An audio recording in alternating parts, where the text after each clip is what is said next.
Ko whakatārewa hia te putanga mai o te whakatau e pāna ki te tangata I mauheretia rā mo te pupuri raihana Māori. He ai kia wiremu pei hopa ahakoa ngā whakapai e piri ana ki aia I tēnei wā. Kato he tonu ia ki te whakamahi I te raihana nā tana rōpū tino rangatiratanga I hoatu ki aia. He ahakoa te iti o te Wikitoria. Ko te mea nui, ko te Wikitoria. Very happy. Yes, I will continue to use the traveller's permit, as I told the judge. Kua ea te inoi a wiremu peihopa ki te kōti ārohe o Kirikiriroa.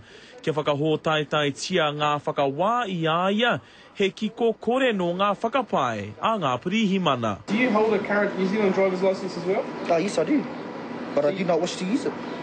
Anei ke ngā raihana me ngā preti waka e reka ana ki a wiremu. He mea hanga e tōna rōpū tautoko I te rānei, arā e te ākai māpuhia. I mauheretia a wiremu I te mane o te māminga pirihimana. I nā hoki ko wiremu te ingoa kei runga I tana raihana Māori, he hakoa ko Billy Griffiths ke tōna ingoa a ture. Gave false details as to own identity. I think I know who I am. We're securing the future for our children and the mokopunas to come. He wā reira ke tēnei wā, ka tū mai tētahi kāre e tautoko ana I tēnei kāwanatanga I a mātau I te pare paramata, ka tū rātau I raro I tētahi atu whakaaro.